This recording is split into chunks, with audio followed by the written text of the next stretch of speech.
our first show. Welcome to Thrive and Shine. I have the privilege of having been able to create this platform for authentic leaders and conscious people in the world today, men and women, who have this opportunity to create change in the world and who are authentic leaders. So what is an authentic leader? Well, it's someone who is in his or her power in a way that is aligned with their values and aligned with their purpose and their integrity in the world. And being conscious in that flow is exactly the same, in the same vein. And so without further ado, instead of continuing to explain all of this with words, I think that it is much more powerful to embody these principles in our lives. And so for my inaugural show, I have chosen to welcome Lucy Flores. Thank you so much. I'm so excited to be here. It is so exciting for us to welcome you because what I absolutely adored about you when I first met you is how authentic you are. And that carries through your life in general. Like, it just feels like your personal, your professional is all amalgamated into one. And you carry this power with you wherever you walk and whatever you do. And so I am thrilled and honored and privileged to welcome you today. You are a former Nevada State Assembly woman and candidate for Congress. Mm-hmm. So that's an impressive title, Lucy. And our intention today is really to go deeper into who you are as a leader, mm-hmm. and where you've been, where you are today, where you want to go. And so tell me a little bit about how this Lucy Flores came to be in this beautiful way that you are today. Oh my goodness. Wow, where to begin? It's really interesting. People constantly ask me kind of your origin story, you know, mm-hmm. how you got into politics, how you ended up, in certain places. And mm-hmm. I think it's really important for me to always underscore that, obviously we didn't just wake up this way. And I certainly didn't just wake up this way. People look at me and they kind of see this confident woman mm-hmm. and really... really strong in my own truth and in who I am, and they just can't believe that I would have ever been anyone different or have been anything different than what I am now. But in fact, it really has been a very long process, a very long journey. And I underscore that because we're all on a journey, mm-hmm. right? And I think it's mm-hmm. really important for us to acknowledge that we might be a certain place now, but we're continuously moving, we're continuously right. improving, we're continuously changing, we're ending up in places that we never even fathomed we would be. And that's certainly how it was for me. So my story started here in Los Angeles, where I was born, and it started very much in tragedy. My dad moved us to Las Vegas after two of his eldest sons. One was his firstborn. They were murdered because of drug and gang violence here in Los Angeles.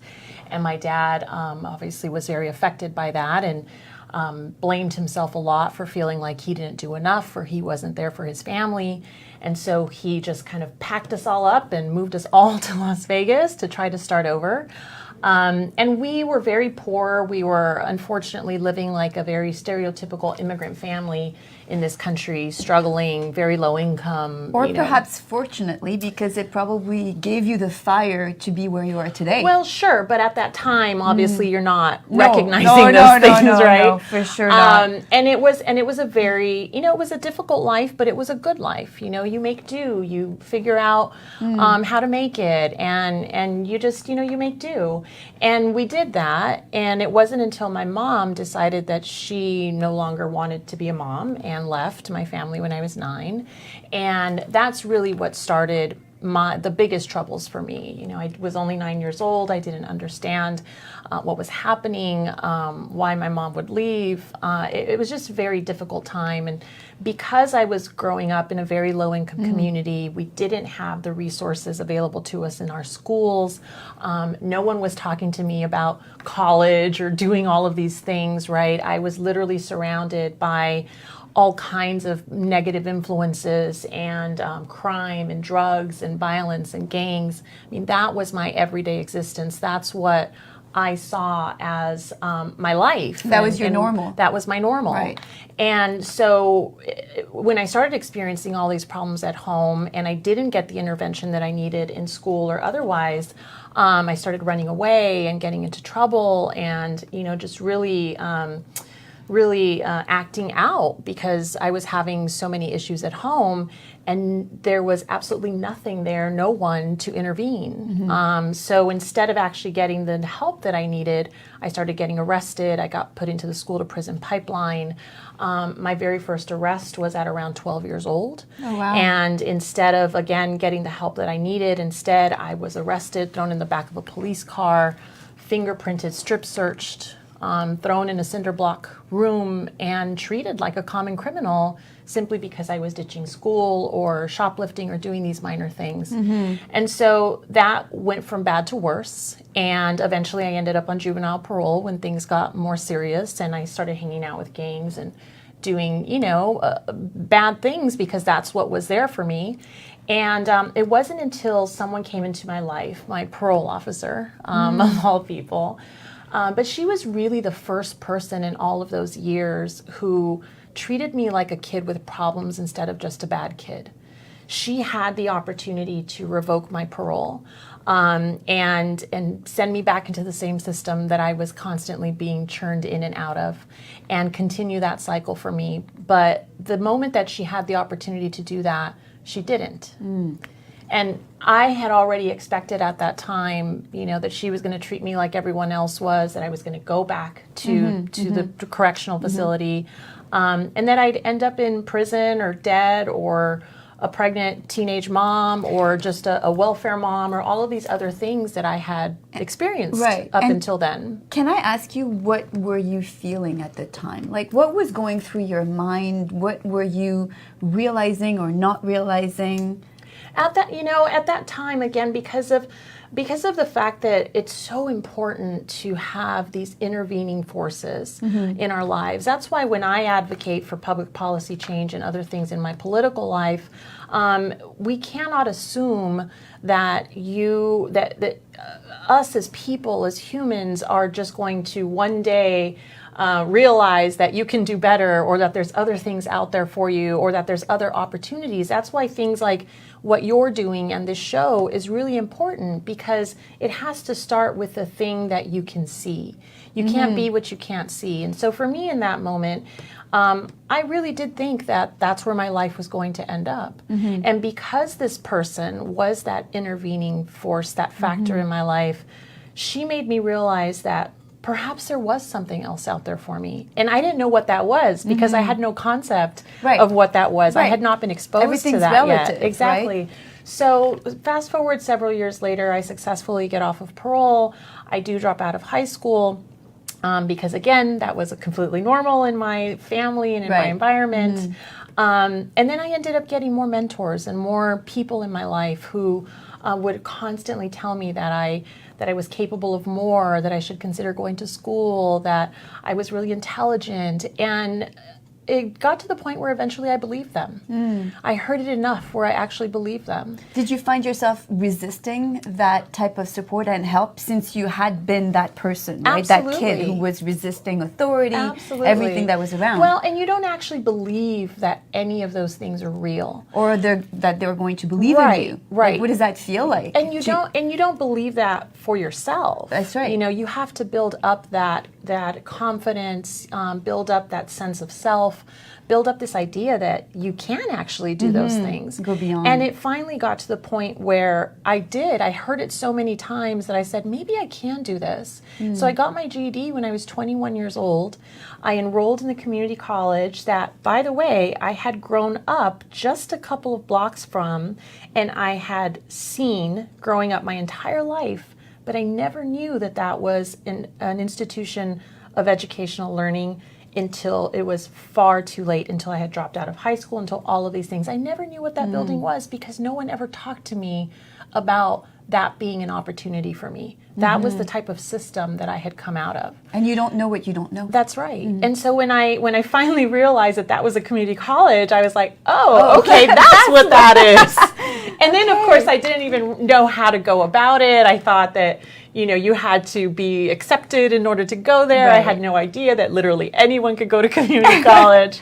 And it was at that moment that I finally said to myself, okay, if I'm going to do this, if I'm going to invest all of this time, if I'm going to put this effort into doing something better for myself, then I'm going to do something that I thought that I could always do but never really believed I could do, and that was be a lawyer. Oh. I had enough interaction with the law and enough that I thought to myself, wow. if I feel like I know my rights, I can certainly figure this out. This could serve me eventually. Exactly. So I decided that I would study law and I would be a lawyer, and again, had no idea how I was going to go about it, but I knew that was something that had always interested me, and finally I had gotten to the point where perhaps that was a reality for me. And so that's what I set my sights on. Community college, transferred out to USC here in LA, returned back to Las Vegas for law school, ended up running for office in my last year of law school. So I finished law school, I ran a campaign, was elected, and then served my first legislative session all in the course of about a year. Oh, wow. Right. Impressive.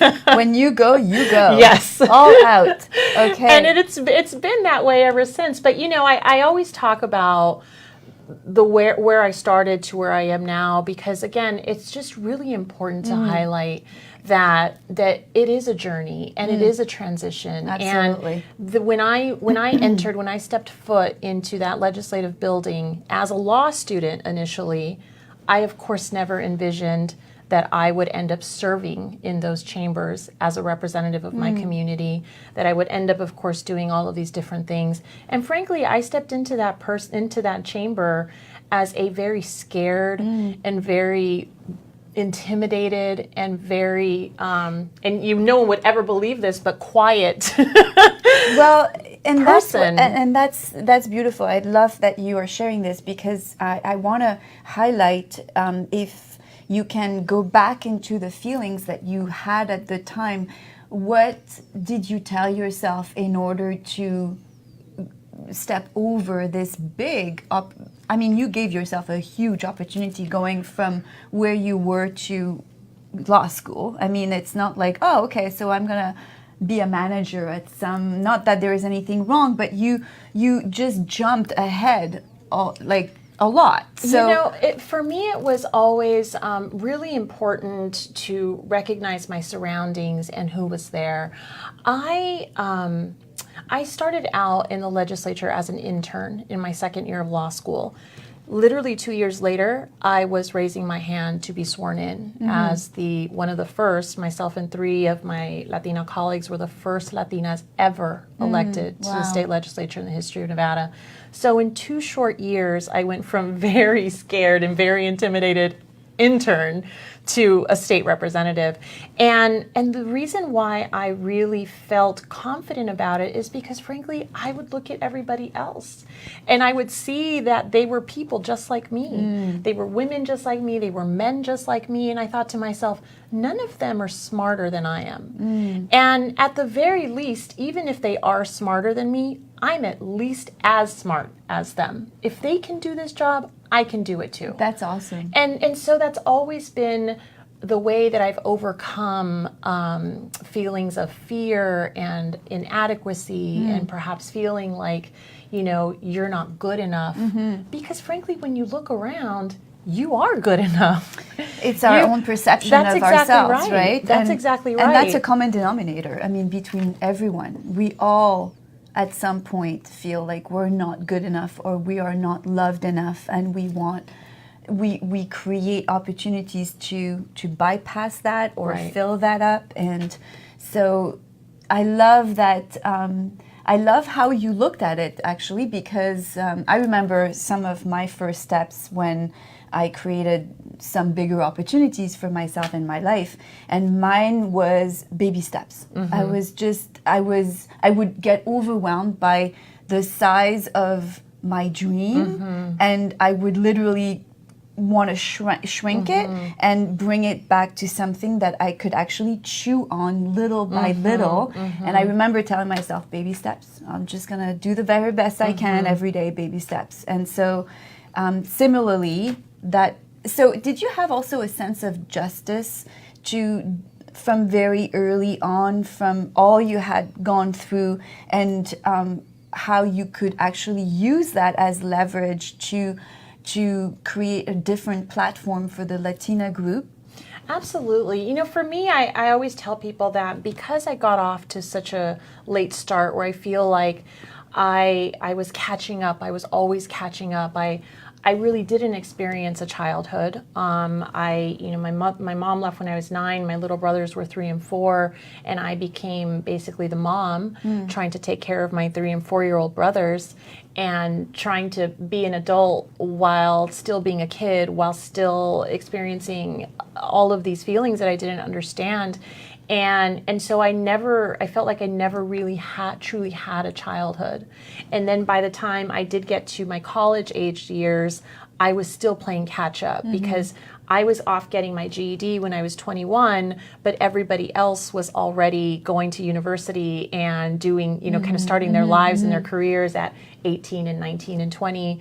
And so I just always felt this sense of urgency, this sense of catching up, this sense of I'm behind. And so when it came to my experience and having gone through the school to prison pipeline, and really what I was sensing around me in my community, people who were really struggling to make ends meet, and young people who were going through the same dysfunctional cycle and the same dysfunctional systems that I had gone through, I thought the sense of urgency became even more clear, because the longer we took to address those issues, the longer it took for me to take these baby steps, the longer these people would continue to be affected and suffer disproportionately and suffer the injustices that they shouldn't have to be going through.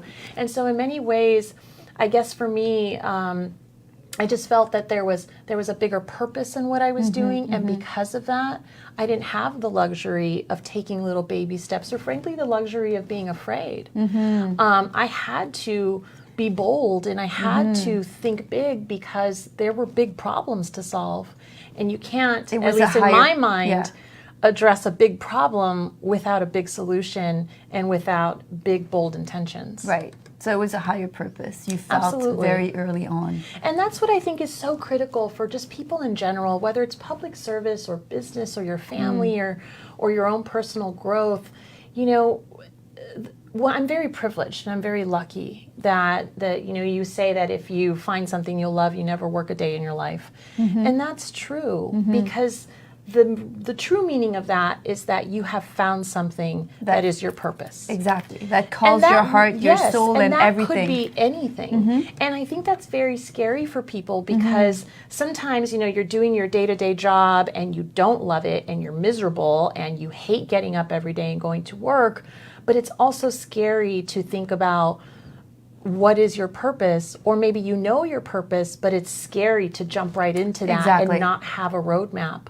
Well, I think it's the opposite. If you allow that purpose to drive you, that road, it manifests itself to you. And those opportunities arise, and you don't even have to plan for them, because all of a sudden these things are happening and it's taking you in the right direction. And once you have that belief in your higher purpose, if you're lucky enough to have found it, I think it really matters that you do not try so hard to figure it out. Absolutely. Because the how doesn't matter as much as the why. Correct. Absolutely. And when your heart and your soul are driven by this oneness to achieve your purpose and find and be open to the ways that you will be shown how to make it happen. That's right. That's just beautiful, and it's important for people to know, because I think that for a lot of, for the majority of people who don't know what their purpose is, it feels daunting. Correct. Not to know your why, not to know your purpose, and I think that resisting the finding of the purpose is equal to to actually trying so hard. Right. It creates the same resistance, in Right. fact, right? That's exactly right. So just let it be, right? Right. That's And allow exactly it right. and follow your heart, because That's your right. heart will show you what the purpose Absolutely. is. You know, and I had a tough time in politics. You know, it was tough being a young woman. I was appointed to a state commission at 27 and elected at 29, and I'm 38 now. And, you know, throughout this entire time, it was very difficult to be a woman in politics, to be a Latina in politics, to be different in politics, because I was always very open about my background. I spoke very openly about my challenges growing up and having gone through the school to prison pipeline and being a former felon and all of these things that elected officials aren't usually known for. Right. And so my standard was always so much higher than everybody else's. I could not make a mistake.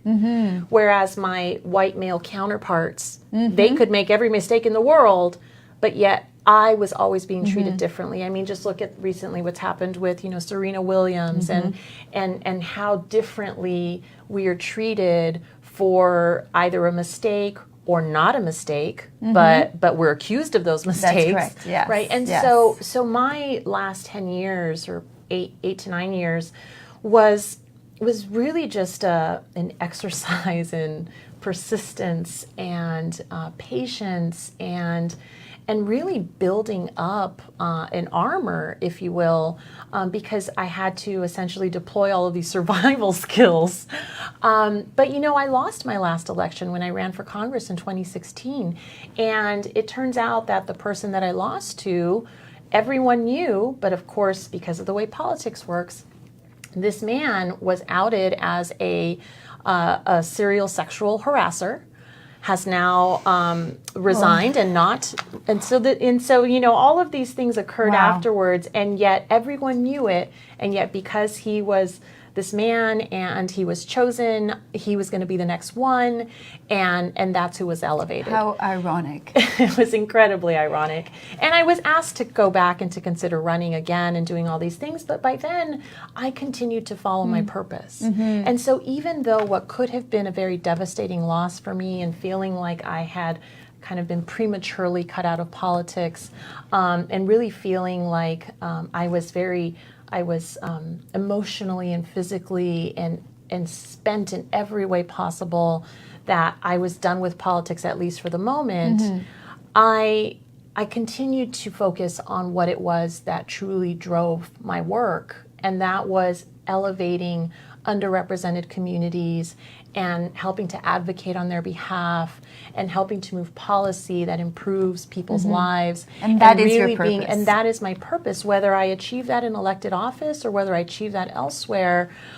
It was not for me to question how, but really to continue following the why. That's right. And that's what led me to my career now in media, and I ended up at a digital media company called Me Too, which I have since left and have now started working on launching another media venture, a media and culture change venture that has not formally launched yet, but it's called the Loose Collective and seeks to uplift Latina voices in this country. So you are still on purpose, just using different mediums. And I had no idea how or when or why, or well, I knew the why, of course, but how I was going to end up continuing to be able to effectively advocate for my community. But I knew that I would get there somehow. Right. And I just kind of allowed those things, those opportunities to come to me, as you said, instead of going out there and having to know exactly how it's going to happen and what it's going to look like. It really is the opposite. It's knowing that if you continue moving forward in your purpose, that those opportunities are going to show up. And so what I also love about what you just shared is how you were very humble in accepting defeat in some way from this political situation.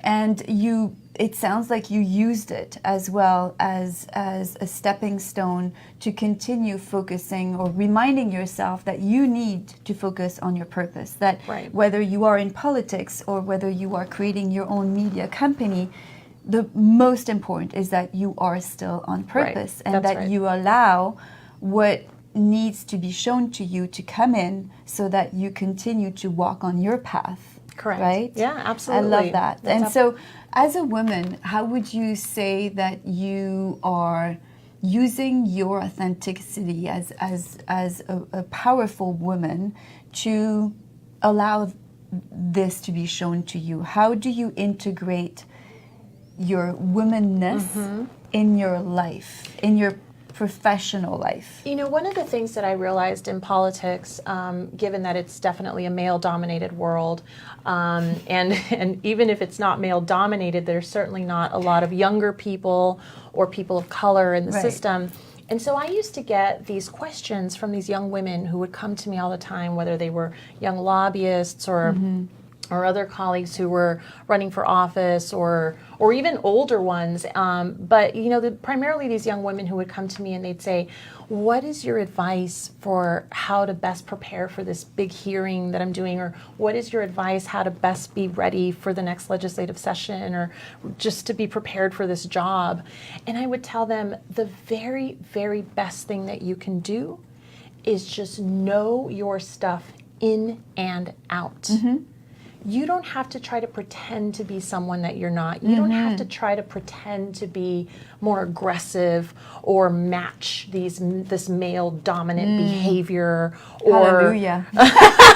or you know go tit for tat with you know, you don't have to do that because when you go in there and you know exactly what you're talking about and you know that in and out, that confidence exudes naturally from within. And you sit there and you know what you're advocating for. You know what you believe in, and that naturally manifests itself within you and externally and impresses that amongst people in a very natural, very authentic way, where you're not pretending to be a shark and you're not pretending to be whatever it is that you think you have to be, or you don't come across as, this word is used in the business world quite a bit as the B word, right? Because when you try so hard to pretend something that you're not fundamentally inside, it shows, right? I think that's right. I do think, though, that it's a little nuanced when we talk about how we are perceived. I think that when you present yourself as someone who is confident, someone who knows what they're talking about, someone who cannot be challenged because you know what you're talking about, I think that the world at large still isn't used to that kind of confidence coming from women. And I think that in many ways, no matter what we do, even when it is authentic and it's real, we still are oftentimes perceived as the B word or perceived as aggressive, whereas the men are just perceived as confident in those other things, right? So I do think that there's still a little bit of that we have to deal with. And there is nothing really we can do about other people's perception. I think the most important is to be as true to who we are, as authentic to who we are as possible, really operate from this fullness of who we are inside with our values. That's right. With our commitment, our integrity, right? Yes. And we need to let go of how we are perceived by the world. That's exactly right. And I'm glad you're saying that, because that's exactly what I wanted to underscore, is that because that's out of our control, it is. All you can continue to do is be your authentic self and not worry about any of that. You cannot let any of that into your mindset. You cannot worry about whether or not they like you. You cannot worry about whether or not someone thinks that you're feminine enough, or if you're too manly, or you're too male. You feel like you're acting too much. You just have to be yourself. And when you're yourself, it doesn't matter how anyone else perceives you, because you will succeed. You will move forward, because you'll have not only your work to speak for you, but you'll have all of these incredible people, these advocates, these friends and others and colleagues who do see your value. And want to collaborate with you, and want to support you, and want to help you rise to your very top, right? And so, and social media, unfortunately, does not help in accepting or not accepting the perceptions that we face from others. I think it really is important to know how to use social media and how much to use social media so that we don't get swayed too much, or even the news. I mean, I for one watch a very small amount of news because it otherwise inundates me with negativity. So I know who I am, I know where I want to go, and who surrounds me. And I think that's also part of authentic power, is you realize to a certain point very quickly, when, especially I'm sure when you go into politics, who are your true friends, Right.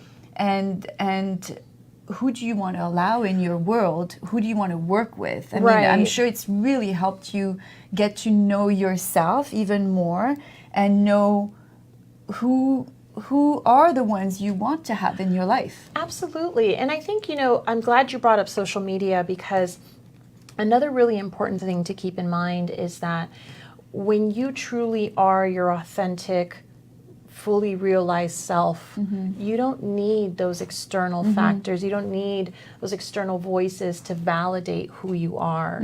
You know who you are. Well, the validation is an external one, which doesn't. That's exactly right. fulfill. And I do think that with social media, we oftentimes go there to seek validation from others.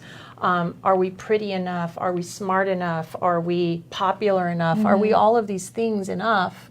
And in that respect, it is definitely, I think, detrimental to us as humans when we rely too much on these different external sources. And that's not just social media. It certainly happens in real life as well. If you're constantly seeking that validation from others, then you aren't ever truly going to be centered in yourself and your knowledge and who you are.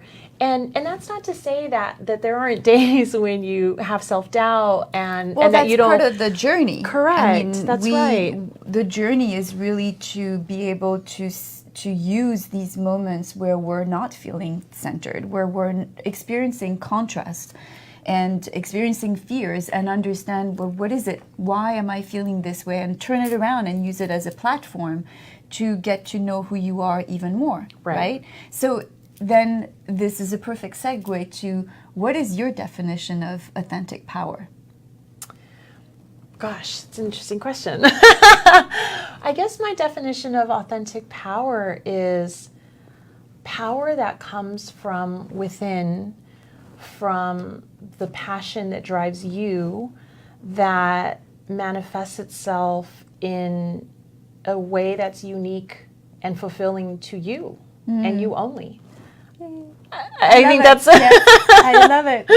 I mean, because then that's coming from that thing that drives you. Your power is centered in yourself. It's centered from your passion, and it's manifesting itself in real life via the work that you do, or the choices that you make, or the people that you empower. That's right, the people that you surround yourself with. But all of that doesn't come from external places. It comes from you. And I think that, and again, this is definitely harder. It's easier said than done. This is a daily practice. And that's my next question. So easier said than done, because it takes a lot of work it does. And commitment, it really right? does. To really be centered in who you are and not allow the external validations to come into play in your life on a regular basis and be, I mean, it's normal, we're human, to be affected a little bit by someone who loses their temper with us, or anything that might happen on the outside that shows that we're not appreciated or we're not liked. However, those are all circumstances that we can also use. And they're temporary. That's right. They're temporary. I love that. They're temporary, and it's totally right. That's right. So it's such a journey, and it takes such a commitment, right? To continuously go back within, to use whatever is happening as leverage, as a platform to grow even more. Right. And so what would you say when you get up in the morning? What is your first thought that comes into your mind? Do you have rituals that support you growing more into you, because that's never going to stop, right? That is a never-ending road to grow from the centeredness of ourselves. Well, so I recently started meditating, but that's only been recently, like in the last several months. And it's really interesting because I had told myself for many years that I wanted to start meditating and really start an actual practice and make it a habit of doing so, but I never did. And it wasn't only until recently, and let me tell you, I have seen even dramatic differences just in the last couple of weeks that I've been it's been incredible. I cannot suggest it enough. What are the differences So you're before, what I did used to do every single morning is just a very simple, like 15-second, you wake up and you stretch and I used to visualize. I've always been very, very good at visualizing, which I think is also a really critical component to self-development, but really visualizing what it is that you want, what it is that you see yourself as. And so I used to just visualize for 15-30 seconds as I stretched that the energy of the world was coming into me and was coming out of me in the work that I was doing. And that in and of itself was, I think, very powerful. And it was meditation. It is a form of meditation. It was only like 10 seconds. Yeah. But now that I've actually been doing it, for at minimum 3 minutes, at maximum 40 minutes, it has been such a profound change in the steadiness of your attitude and and kind of like your emotions throughout the day, and being very centered and aware and just being very mindful, and frankly more powerful in that you now feel like you have a little bit of control over your emotional reactions to things. It's almost like you're creating space within, right? Yeah, to have more perspective, more bandwidth, to not be so reactionary with your life. The biggest difference that I've noticed. And I thought I was fairly well balanced and well, fairly, you likely were. Fairly confident. But that's the journey, before. You just keep rising and exactly. rising. So I am probably like too happy about this. Never too happy. Right. That's my world. One is never too happy, never too joyful, never too passionate. Yeah, so. and I'm not, I'm not plugging anyone in particular, but I downloaded the Aura app and I absolutely love it. And there's lots of apps out there. I didn't even know that. Perfect. Yeah, Aura. so there's lots of apps, but that's the one I've been using, and it's truly, it really is transformational. So I cannot. I cannot recommend it enough. But even if you don't do that, it's just self-talk is so important. Awareness, Whenever I used to, there's also research, psychological research that indicates that doing things like, having these superwoman stance before I do a lot of public speaking, or when I used to go and deliver my comments during hearings, during legislative testimony, etc. I would just kind of take 5 seconds and do the superwoman stance. And research actually indicates that you have a higher level of efficacy, of performance, etc. when you do this prior to a higher level of self-confidence. When you do this prior to giving a speech or doing anything public. Right. So there's all these little things that you can integrate into your daily practice, your life, to just like help yourself be more confident and more secure in who you are. And that just does wonders. It does wonders because you feel when someone is confident and secure versus someone who's not. It's an energy that you emanate that cannot be shaken, right? It cannot be even questioned by people around you. I mean, that power is a very central source that no one will push around, really. Yeah. And so for you going forward, you moving forward, Lucy Flores, how do you want to carry on your purpose through this new company that you are creating?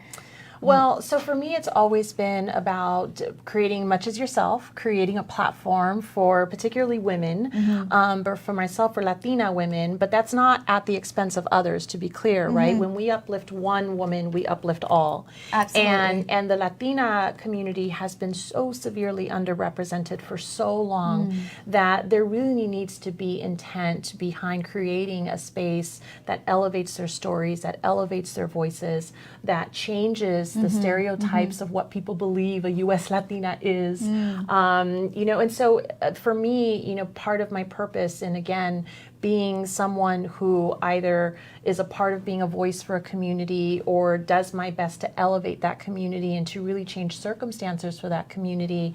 The Luce Collective, which is an online space that creates content that is going to create in real life events like networking events and mentorship events. And specifically for Latinas, and but not exclusively for, but specifically for Latinas. So I guess for the integration of the Latina community within the greater community? Within the mainstream media. Right. Absolutely. Okay. Because we're not represented. Okay. Whether it's in Hollywood, whether it's in entertainment, whether it's in mainstream media, news, etc., you do not see those faces and you do not hear those voices.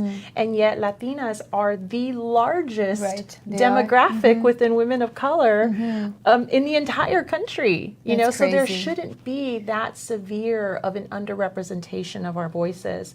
So really creating this space that creates content, that creates events, that creates an annual festival and conference. So which leads me to ask you, I'm sure we're seeing your link under on our screen.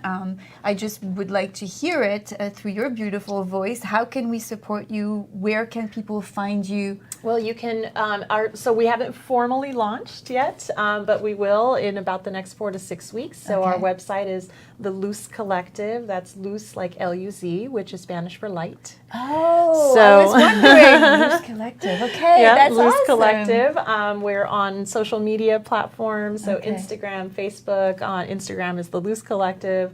Facebook, Luce Collective, so Twitter, you can find us in all those places, but we won't be formally launching for the next couple of weeks, but you can certainly go to my website at lucyflores.com and you'll be able to find a link there when we do formally launch.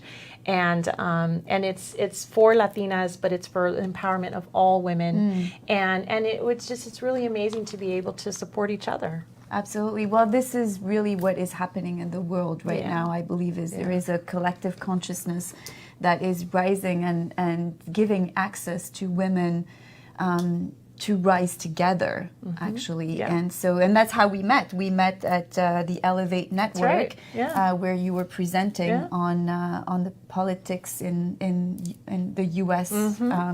World. I'm not going to get into that. This is not a political show, yet this is, I believe, the way that we can support one another is really by sharing our truth. Absolutely. I strongly believe that when we share our truth, we give permission to everyone to share their truth. Absolutely. And also to rise together means to really be present, connecting with our hearts in an authentic way, right? Yes. And to share with one another anything that can be of help to support the other, right? So absolutely. So that to me is so important amongst women, because in the business world we have experienced as women a lot of competition, and a lot of that competition has prevented women to come together and help each other and support each other to rise together. If I help you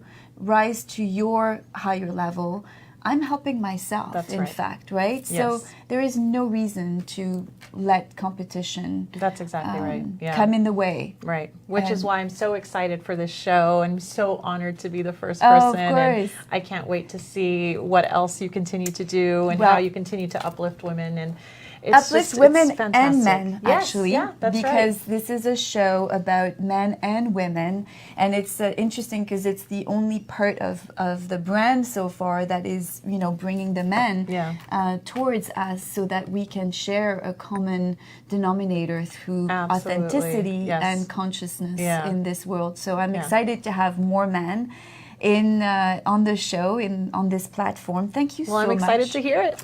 yes, it's going to be awesome. Actually, the next time, our next show is with, I believe, Stéphane Leblanc, who is a conscious, who is the head of Conscious organization in Montreal. So it's so funny because I left Montreal, I had no idea this was actually going on. So as we are rising as women, one of my beliefs is that we must honor the man around us. Absolutely. And that is a big part of my mission. Mm-hmm. And so how do you see that for yourself? Oh, well, I mean, it's obviously critical to have people in general, whether it's men or women, absolutely, or whether you don't identify as either. Right. I mean, it's really critical to have a network of empowerment and of people who support each other authentically, but also genuinely. And we don't do that if we're constantly siloing each other and talking about the differences and how we're different. That's important, but it's just as important to talk about all of the commonalities that we have. Absolutely. And how we begin to dismantle, maybe bad stereotypes or bad things that we have learned over the years about one another, and to really begin to move ourselves forward in a way that recognizes each other as human beings. Yeah, and the oneness that we have within, right? Amongst everyone, amongst each other, and actually within ourselves at the same time. And we can't do that if we don't include the men. Absolutely. The men, we welcome you. We are excited that you are coming into our world. Welcome. We have a beautiful man over there who is smiling. And well, this has been absolutely joyful and powerful. Thank you so much for coming, and I can't wait to see what happens to this beautiful life of yours and the new venture, and we're going to be in touch. Thanks very much. Thank you. Happy to continue helping. Awesome. Thank you so much for everyone to join, and stay tuned for our next show. We will have an amazing show with Stéphane Leblanc, who is at the head of conscious organization, conscious leadership. Stéphane, I'm sorry, I don't remember the proper name of. Nonetheless, it's going to be an amazing show again. That's Thank you fantastic. so much for everyone to join.